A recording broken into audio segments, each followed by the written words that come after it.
Hey guys what's up, this is Abhishek Rana and welcome to chemistry Guruji classes. तो guys जैसे आप सभी को पता है कि बीए, बीएससी और बीकॉम सेकंड ईयर के रिजल्ट से बच्चे बिल्कुल खुश नहीं हैं और जो बच्चे फेल हो चुके हैं वो यूनिवर्सिटी में धरना प्रदर्शन करके ये डिमांड कर रहे हैं कि उनकी कॉपी गलत चेक हुई है और उनकी कॉपी दोबारा से चेक होनी चाहिए।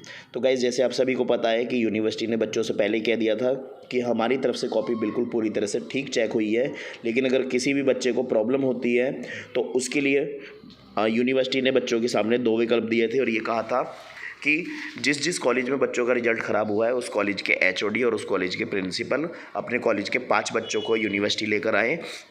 यहाँ पर उनकी कॉपी दिखाई जाएंगी और अगर किसी प्रकार की त्रुटि मिलती है तो उसको तुरंत सही किया जाएगा। इसके एवज में अब यूनिवर्सिटी ने बच्चों के सामने दो विकल्प रखे हैं।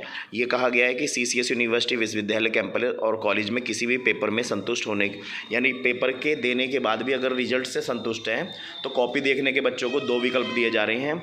विश्वविद्यालय के अनुसार छात्र धरना प्रदर्शन करने के बजाय अपनी कॉपी लेकर उसे किसी और शिक्षक से चेक करा लें।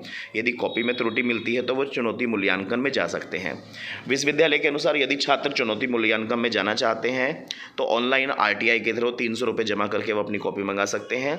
ऐसे में कॉपी स्कैन करके छात्र की ईमेल आईडी पर भेज दी जाएगी। छात्र इस कॉपी के आधार पर चुनौती मूल्यांकन को अपना सकता है और आगे की अपनी 2700 रुपये फीस जमा कराकर अपना चुनौती मूल्यांकन करा सकता है। लेकिन अगर छात्र ऐसा नहीं करना चाहता तो यूनिवर्सिटी जाकर वो 2 रुपये प्रति पेज के हिसाब से अपनी कॉपी ले सकता है और सिर्फ ये चेक कर सकता है कि उसने ठीक करा है कि नहीं। लेकिन यूनिवर्सिटी से ली गई कॉपी में वो चुनौती मूल्यांकन नहीं कर सकता है। अगर वो चुनौती मूल्यांकन कराना चाहता है तो उसको ऑनलाइन विकल्प ही देना पड़ेगा।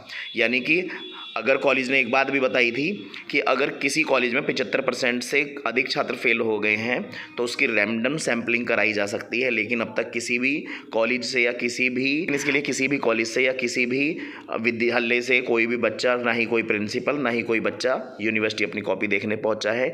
केवल एक विद्यार्थी अपनी कॉपी देखने पहुंचा था, लेकिन उसने जो आंसर लिख रखे थे वो सभी आंसर गलत थे और यूनिवर्सिटी ने सीधे सीधे कहा है कि हम नंबर तभी दे सकते हैं जब बच्चे ने उस टॉपिक से रिलेटेड कुछ ठीक लिखा होगा। लेकिन बच्चों को लगता है कि कॉपी भरने से नंबर मिल जाते हैं, तो इस बार उनके सामने ये वाला रिजल्ट आ चुका है। आप देख सकते हैं कि सिर्फ कॉपी भरने से नंबर नहीं मिलते हैं, टॉपिक से रिलेटेड लिखने से ही नंबर मिलते हैं। तो यूनिवर्सिटी ने बच्चों के सामने कुछ विकल्प रखे हैं, बच्चे इस विकल्प को अपनाकर अपना रिजल्ट ठीक करा सकते हैं। जैसे ही रिजल्ट से रिलेटेड कोई न्यूज़ आती है मैं आप तक अपने इस चैनल के माध्यम से पहुँचाने की कोशिश करूँगा। अगर आप इस चैनल पर नए हैं तो इस चैनल को सब्सक्राइब कर लेना और बेल आइकन प्रेस कर देना, ताकि जैसे ही कोई रिजल्ट से रिलेटेड कोई नई न्यूज़ मैं इस चैनल पर डालूं तो आप तक सबसे पहले नोटिफिकेशन पहुंच जाए। मिलते हैं किसी नई वीडियो में, तब तक के लिए बेस्ट ऑफ लक।